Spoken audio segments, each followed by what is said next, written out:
Hello everyone, welcome to the Chandigarh Academy. In this video tutorial we will discuss about the biological classification. ये हमारा next topic रहने वाला है जिसमें हम बात करेंगे। प्रीवियस वीडियो में हमने बात की थी किंगडम ऑफ क्लासिफिकेशन, कौन से साइंटिस्ट ने दिया है, कैसे स्टार्टिंग इसकी हुई थी। आज इसी को कंटिन्यू करते हुए फर्दर हम बात करेंगे डिटेल में कि जो 5 किंगडम क्लासिफिकेशन हमारा आर.एच. विटकर ने दिया था, जिसको इन्होंने 5 किंगडम में क्लासिफाई किया था। तो सबसे पहले जो हमारा इसमें रहेगा मोनेरा। मोनेरा को आज के इस वीडियो में हम डिस्कस करने वाले हैं। मोनेरा, सबसे पहले तो हम ये देखेंगे कि जो हमारा मोनेरा है, मोनेरा में कौन से हमारे ऑर्गेनिजम्स आते हैं। जैसे कि यहाँ पर सामने दिया गया है 5 किंगडम क्लासिफिकेशन में 5 हमारे यहाँ पर हम बोल सकते हैं कि किंगडम है। पहला है मोनेरा। मोनेरा का मतलब है जिसमें सारे के सारे हमारे क्या आ जाते हैं, प्रोकैरियोट्स आ जाते हैं। क्लियर। प्रोकैरियोट्स यहाँ पर आते हैं। प्रोकैरियोट्स बोल लीजिए या फिर बैक्टीरिया बोल लीजिए, जो भी स्पीसीज हमारे बैक्टीरिया में आते हैं वो उनको हम मोनेरा किंगडम में रखते हैं, या फिर प्रोकैरियोट्स हम सिंपल लैंग्वेज में बोल सकते हैं, इनमें रखते हैं। और जो हमारा सेकंड किंगडम है दैट इज द प्रोटिस्टा, वो हम नेक्स्ट आने वाली वीडियो में डिस्कस करेंगे। और थर्ड हमारा किंगडम है फंजाई, देन फोर्थ है प्लांटी एंड एनिमेलिया। तो ये सारे हम डिस्कस करेंगे वन बाय वन। तो सबसे पहले तो हम बात कर रहे हैं यहाँ पर मोनेरा की। मोनेरा जो है हमारे ये प्रोकैरियोट्स हैं, जैसे कि यहाँ पर मेंशन किया भी गया है। The kingdom includes all prokaryotes, जो भी हमारी अर्थ के ऊपर प्रोकैरियोट्स हैं, यानी कि जो भी हमारे बैक्टीरिया की स्पीसीज आती हैं। एग्जाम्पल के लिए यहाँ पर माइकोप्लाज्मा, जो सबसे हम बोल सकते हैं इसका जो वेट है सबसे कम है, और माइकोप्लाज्मा को ही हम PPLO के नाम से भी जानते हैं। एग्जाम में ये क्वेश्चन पूछा जा चुका है, तो हमें पता होना चाहिए। माइकोप्लाज्मा इसमें आ जाते हैं, बैक्टीरिया इसमें आ जाते हैं, एक्टिनोमाइसिटीज आ जाती हैं, देन साइनोबैक्टीरिया। तो हमारे जो मोनेरा किंगडम में ये स्पीसीज आती हैं, इन इस किंगडम में हमने प्रोकैरियोट्स के इन मेंबर्स को इंक्लूड किया है। अब क्या क्या इनके बारे में क्या फीचर्स हैं वो सब कुछ हम यहाँ पर देखेंगे। सबसे पहले बात करते हैं यूनिसेल्युलर। अब इनकी अगर हम बात करते हैं, अगर आप इस डायग्राम को देखेंगे ध्यान से, तो इसमें सारी की सारी चीज़ें जो हैं वो क्लैरिफाई हो जाएंगी कि मोनेरा जो है वो किस तरह से बिहेव करते हैं, क्या उनका स्ट्रक्चर है, कैसे हम उनको आइडेंटिफाई कर सकते हैं। तो सबसे पहले जैसे यहाँ पर दिया गया है कि ये जो ऑर्गेनिजम्स हैं ये यूनिसेल्युलर होते हैं। यूनिसेल्युलर का मतलब है सिंगल सेल से मिलकर बने हुए, और इसी सिंगल सेल में इनकी सारी की सारी लाइफ प्रोसेसेस होती हैं, चाहे वो डाइजेशन है, एक्सक्रीशन है, या हम बोल सकते हैं रेस्पिरेशन है, सारी की सारी चीज़ें होती हैं। ये यूनिसेल्युलर हैं, प्रोकैरियोट्स हैं, ये तो हमने अभी देख लिया। And contains the most primitive of life forms. Obvious सी बात है कि जब हमारी लाइफ का ओरिजिन हुआ था तो ये माना भी जाता है कि प्रोकैरियोट सबसे पहले आए थे। तो ये काफ़ी प्रिमिटिव लिविंग फॉर्म्स हैं हमारी अर्थ के ऊपर। The cells are microscopic and cell wall is generally present. अगर हम प्रोकैरियोट्स की बात करते हैं तो इनके जो सेल्स हैं ये माइक्रोस्कोपिक हैं, मतलब इनको हम अंडर द माइक्रोस्कोप ही देख सकते हैं, नेक्ड आई से देख पाना पॉसिबल नहीं है। और इनमें जो सेल वॉल है वो प्रेजेंट होती है। जो सेल वॉल होती है वो बनी होती है पेप्टिडोग्लाइकन से। ये जो हम बाहर देख पा रहे हैं ये इसकी सेल वॉल है, ये हम डिटेल में आगे डिस्कस करेंगे। इसके बाद बात करते हैं जो इसके अंदर जेनेटिक मटेरियल होता है वो अच्छे से वेल ऑर्गेनाइज नहीं होता है, जिसे हम न्यूक्लियस के नाम से जानते हैं। तो इसलिए हम बोल सकते हैं, जैसे आप यहाँ पर ध्यान से देखें, हमें पता है सिंगल सेल है ये, किसी भी सेल के अंदर जो उसका ब्रेन होता है उसका खुद का जो न्यूक्लियस है उसे माना जाता है। इतना क्लियर। लेकिन जो हमारे प्रोकैरियोट्स हैं मोनेरा किंगडम में, इनके अंदर जो जेनेटिक मटेरियल है वो डीएनए तो होगा, लेकिन उसे हम न्यूक्लियस ना बोल के उसे हम क्या बोलते हैं, न्यूक्लियोइड बोलते हैं। क्यों बोलते हैं? क्योंकि उसमें वेल ऑर्गेनाइज्ड हम ये नहीं बोल सकते कि उसमें मेम्ब्रेन होती है। तो यहाँ पर जैसे लिखा भी गया है, उसमें जो जेनेटिक मटेरियल है वो न्यूक्लियस ना होकर वो नेक्ड डीएनए होता है, और इसी को हम न्यूक्लियोइड के नाम से भी जानते हैं। Membrane bounded organelles are absent.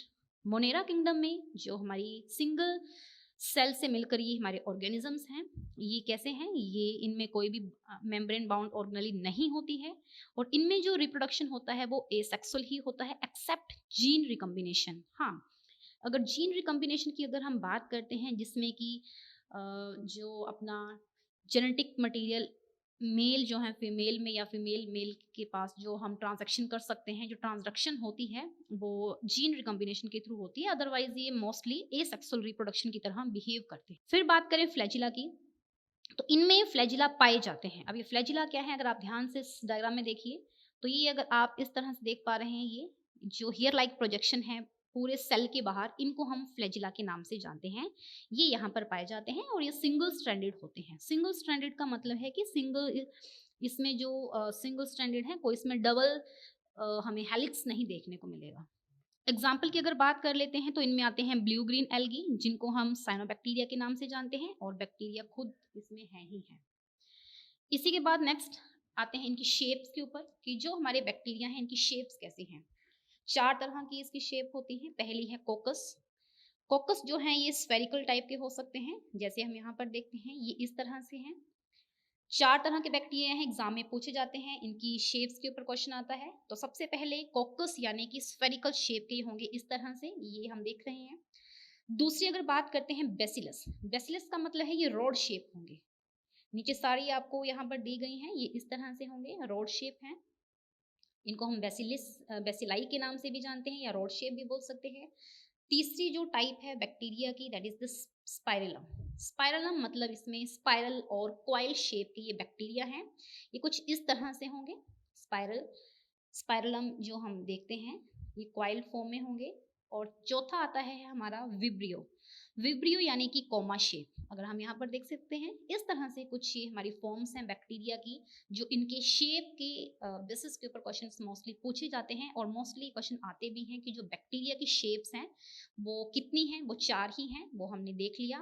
पहली है कोकस, कोकस यानी कि कोकाई, और कोकाई को ही हम क्या बोलते हैं, स्फेरिकल शेप के नाम से भी जानते हैं। बेसिलस को रोड शेप के नाम से जानते हैं। स्पाइरलम को स्पाइरल और क्वाइल शेप के नाम से जाना जाता है। विब्रियो जिसे हम कोमा शेप के नाम से जानते हैं। इसके बाद यही जो हमने यहाँ पर देखा, इन्हीं को अगर हम देखना चाहें इनकी occurrence, they are group of most primitive. अभी हमने बात की है कि जो प्रोकैरियोट्स हैं ये प्रिमिटिव हैं। प्रिमिटिव मतलब सबसे पहले ओरिजिन इनका हुआ होगा, ऐसा माना जाता है। Prokaryotes which have under most hostile conditions. इसका मतलब है कि ये जो हमारे प्रोकैरियोट्स हैं इनको कोई भी स्पेसिफिक कंडीशंस रहने के लिए नहीं चाहिए होती है, ये किसी भी कंडीशन में रह सकते हैं अंडर मोस्ट हॉस्टाइल कंडीशंस, जैसे कि एक्सट्रीम सॉल्टी एरिया, चाहे कितना भी सॉल्टी एरिया क्यों ना हो। हम बोल सकते हैं कि हेलोफाइल्स भी इनको हम बोलते हैं, क्योंकि काफ़ी एक्सट्रीम सॉल्टी एरिया में ये रह सकते हैं। हॉट स्प्रिंग्स में भी रह सकते हैं, जिसे हम थर्मो एसिडोफाइल्स के नाम से जानते हैं, और मार्शी एरियाज में भी रह सकते हैं ये, जिन्हें हम मिथेनोजेंस के नाम से जानते हैं। तो ये कुछ इनकी कंडीशन है, हैबिटाट हैं, जिसमें कि किंगडम प्रोकैरियोट हमारे बैक्टीरिया देखने को मिलते हैं। इसके बाद बात करते हैं, they differ from other bacteria in having different cell wall structure, absence of peptidoglycan. ये थोड़ा एक्स्ट्रा पॉइंट है यहाँ पर, कि जो अगर हम बैक्टीरिया की बात करते हैं तो ये जरूरी नहीं है सभी सेम ही होंगे। इन सभी का जो सेल वॉल है वो सभी में हो, ये जरूरी नहीं है। जिनमें होता है उनमें हम बोलते हैं कि इनकी जो होगी वो पेप्टिडोग्लाइकन की बनी होती है। जैसे यहाँ पर अगर हम बात करते हैं, ये हमारा पेप्टिडोग्लाइकन। लेकिन सभी बैक्टीरिया में जो इनकी सेल वॉल है, इनमें पेप्टिडोग्लाइकन जो सेल वॉल है वो नहीं भी हो तो भी देखने को मिलता है। नेक्स्ट जो आती है बात मिथेनोजेंस की।